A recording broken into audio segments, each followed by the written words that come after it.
Olá, tudo bem? Seja bem-vindo ao canal Meu Momento com Deus. Nessa ocasião nós teremos o nosso estudo guiado, o encerramento da semana. Estamos concluindo a primeira semana desse trimestre, onde estamos abordando o tema o Evangelho de Marcos. Com certeza, durante todo esse trimestre, nós vamos ter totalmente um conhecimento completamente diferente acerca daquilo que tínhamos a respeito do Evangelho, pois de maneira minuciosa, detalhada e aprofundada, nós vamos meditar e estudar esse Evangelho tão especial. Nessa primeira semana, nós começamos com a introdução, conhecendo um pouco sobre como se deu o Evangelho, quem era o autor e outras informações ali que estão dentro da introdução desse livro. E aí o que a gente vai fazer agora? Nós vamos fazer uma pequena recapitulação do que a gente estudou durante toda a semana, certo? Se você preferir um estudo mais elaborado, mais aprofundado, mais detalhado, eu recomendo que você olhe a playlist, tá bom? Porque tá todos os estudos dia após dia, estudo semanal, diário, para você ali ter um acompanhamento melhor, tá bom? O que nós vamos ver aqui é pequenas pinceladas do que foi visto durante toda a semana, tá certo? Mas antes de nós fazermos a recapitulação e ver ali qual é o complemento que é apresentado no dia de hoje, sexta-feira, eu convido você a fechar seus olhos comigo para orarmos, buscarmos a presença de Deus antes de estudar mais uma vez a sua palavra. Então vamos orar? Senhor Deus, estás nos céus, obrigado, Pai, por mais uma oportunidade de poder meditar e estudar a tua palavra. Nessa ocasião, teu Espírito Santo fala aos nossos corações, Senhor. Perdoa os nossos pecados, perdoa as vezes que temos negligenciado o estudo da tua palavra. Faz com que esse momento seja um momento singular do nosso dia, um momento de verdadeiro relacionamento contigo. É isso que nós pedimos, em nome de Jesus Cristo. Amém. Pois muito bem, o tema dessa semana começou ali com sábado, e o tema de sábado foi o princípio do Evangelho. O texto para a memorização do dia de sábado está no livro de Marcos, Evangelho de Marcos, capítulo 1, verso 14 e 15, que diz: Depois de João ter sido preso, Jesus foi para a Galiléia, pregando o Evangelho de Deus. Ele dizia: O tempo está cumprido e o reino de Deus está próximo. Arrependam-se e creiam no Evangelho. Ou seja, após, de certo modo, João Batista ter sido silenciado por ocasião da sua prisão, Jesus dá início ao seu ministério. E a primeira pregação que ele faz é chamando a atenção para algo muito interessante. O tempo está cumprido, ou seja, sinalizando que chegou o momento do que as profecias do Antigo Testamento pré-anunciavam a respeito do Messias, e falando que o reino de Deus está próximo. E aqueles que quiserem o reino de Deus, eles devem se arrepender e crer no Evangelho. No dia de sábado, nós vimos aqui que os 4 evangelhos, 2, eles recebem o nome dos seus autores, que foi Mateus e o Evangelho de João. Já Lucas e Marcos, eles não eram discípulos de Jesus, mas eram pessoas próximas a apóstolos, Lucas, ele era próximo a Paulo, basicamente podemos dizer que foi instruído por Paulo, e Marcos, ele era próximo a Pedro, o discípulo ali, um amigo de Jesus, certo? E essas pessoas, elas tiveram isso em comum. Surgem grandes questionamentos a respeito de quem escreveu o livro de Marcos, quem era esse Marcos? E de acordo com a tradição judaica, a conclusão que chega é que esse Marcos era João Marcos, um jovem que é apresentado ali no livro de Atos, filho de Maria, tá certo? Nós vamos conhecer ele nos outros dias da semana de maneira mais aprofundada, o que foi que aconteceu na vida dele, o que foi que ele fez, quais foram as experiências que ele viveu e como foi que ele chegou até esse ponto de ser o escritor do Evangelho de Marcos. No dia de domingo, nós abordamos o tema missionário fracassado. Aqui nós já vemos uma das coisas que aconteceu na vida de João Marcos. E uma das coisas foi que ele foi convidado por Paulo e Barnabé para fazer uma viagem missionária. E de acordo com o contexto bíblico, em um determinado momento, ele desistiu, ele voltou atrás, ele se separou ali do grupo, né, de Paulo e de Barnabé e das outras pessoas e decidiu voltar. A Bíblia ela não dá detalhes do motivo pelo qual ele fez isso, mas podemos imaginar que se nos dias atuais, que a perseguição nem se compara ao período dos apóstolos, a gente já acha difícil cumprir a missão, quanto mais nos dias de João Marcos, de Paulo e de Barnabé, em que havia um império romano feroz, oprimindo, caçando, perseguindo o povo de Deus. Um dos motivos que nos leva a crer que foi o motivo pelo qual ele veio a desistir. Imagine um jovem, né, em plena formação, cheio de dúvidas a respeito de si, vivendo ali ameaças de perigo, de morte, de privação. Com certeza, naquela ocasião foi muito para ele. Ele não soube lidar com tudo aquilo e veio a desistir de cumprir a missão da viagem missionária. No dia de segunda-feira, nós tivemos o tema Segunda Chance. E nesse momento, Paulo e Barnabé estão discutindo ali sobre uma ação que eles queriam fazer, que era revisitar todas as igrejas, todos os irmãos que tinham se entregado a Jesus durante a sua viagem. E eles decidiram fazer a viagem inversa, ou seja, eles tinham ido até um determinado ponto e agora eles queriam voltar pelo mesmo caminho para revisitar as pessoas que tinham se entregado a Jesus, que tinham aceitado a mensagem.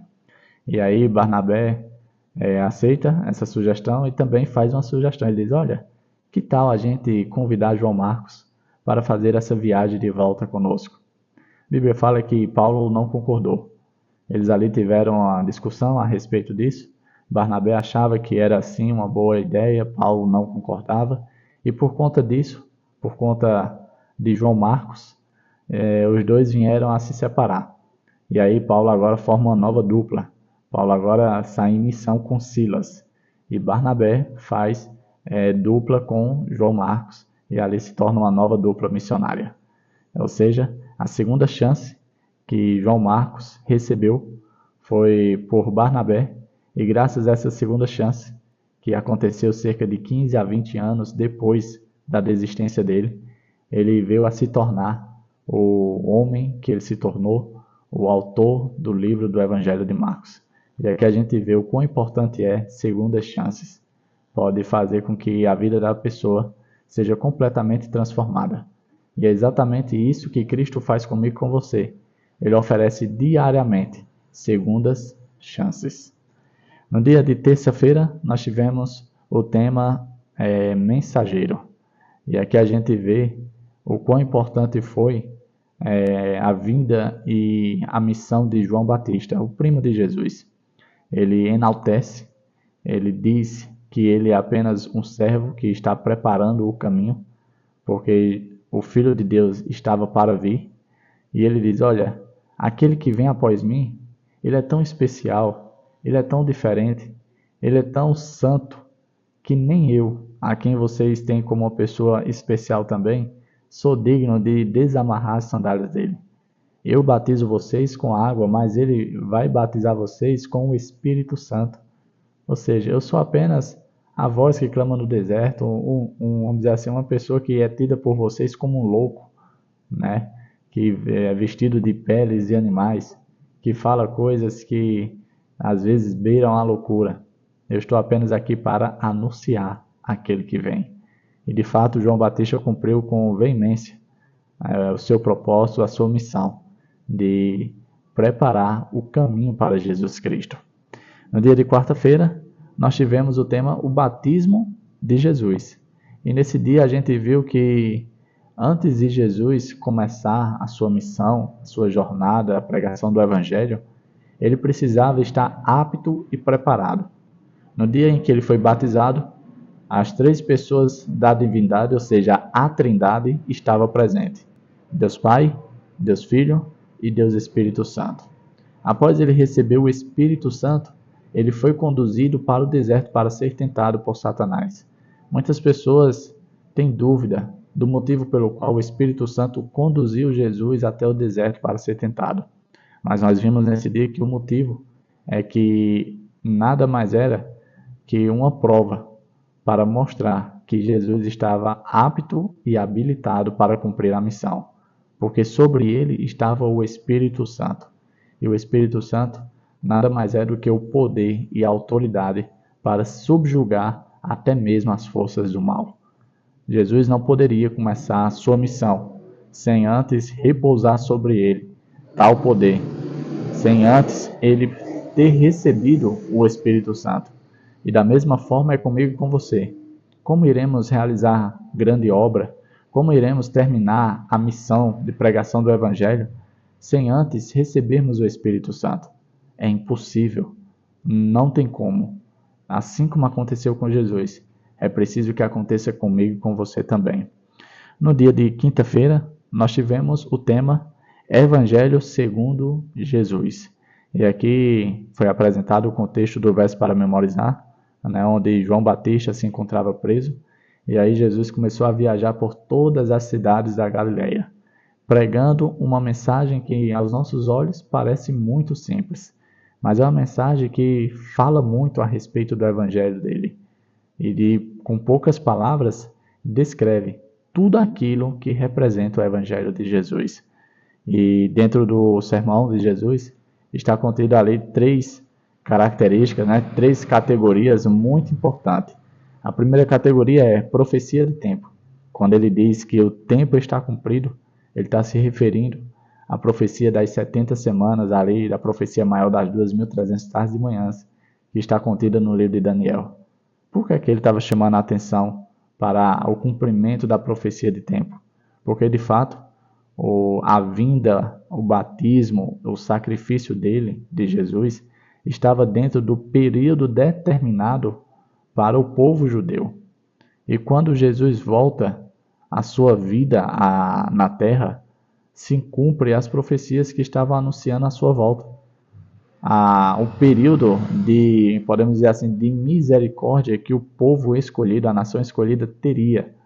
Infelizmente, eles rejeitaram, apedrejando Estevão. A outra característica, a outra categoria presente no sermão de Jesus é a promessa da aliança, quando ele diz: o reino de Deus está próximo. Todo aquele que deseja o reino de Deus precisa fazer algo simples: conhecer esse reino, aceitar esse reino, viver de conformidade com as leis desse reino. E por último, a última característica apresentada no sermão de Jesus, a última categoria, é o chamado ao discipulado. E foi exatamente quando ele disse: arrependam-se e creiam no Evangelho. João Batista, ele chamava simplesmente as pessoas para o arrependimento dos pecados. Jesus, ele vai além, ele diz: olha, vocês têm que se arrepender sim, e vocês precisam também crer, porque não tem como alcançar o reino, não tem como viver a realidade do céu, se você não crê naquilo que representa esse reino, ou seja, todo o Evangelho, a saber, Jesus Cristo. E hoje, sexta-feira, eu separei aqui 2 pontos para nós refletirmos, e aqui a gente vai ter uma descoberta bastante interessante.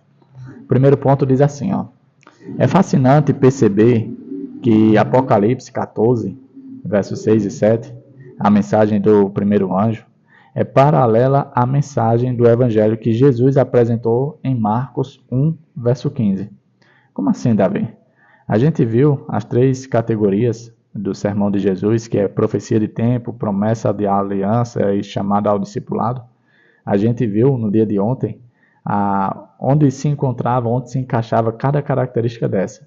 E se você for olhar a mensagem do primeiro anjo, é uma mensagem bem similar, bem semelhante.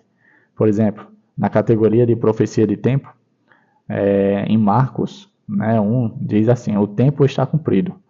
A mensagem do primeiro anjo, no Apocalipse 14, fala: é chegada a hora do juízo. Ou seja, a mesma profecia com a mesma situação, definição de tempo. Algo está para se cumprir, algo está sendo cumprido. Esse tempo é importante, esse tempo não é qualquer tempo. Da mesma forma que aquele tempo no período de Jesus foi importante e relevante para um povo, também na mensagem do primeiro anjo, O tempo também é importante e relevante. A segunda categoria é promessa da aliança. Em Marcos, fala o reino está próximo. Em Apocalipse, fala o evangelho eterno. A terceira categoria, chamado ao discipulado, onde fala arrependam-se e creiam. Em Apocalipse diz, temam a Deus e deem glória, e adorem o Senhor, adorem a Deus. Em outras palavras, chamando as pessoas a terem uma mudança de vida, assim como Jesus chamou a atenção lá no contexto do livro de Marcos. E por último, assim como a mensagem de Jesus apresentada em Marcos 1 estava intimamente ligada à profecia de Daniel no início da proclamação do Evangelho, a mensagem do primeiro anjo também está ligada a Daniel no fim da história da Terra. E aqui nós fechamos o nosso estudo fazendo a seguinte reflexão.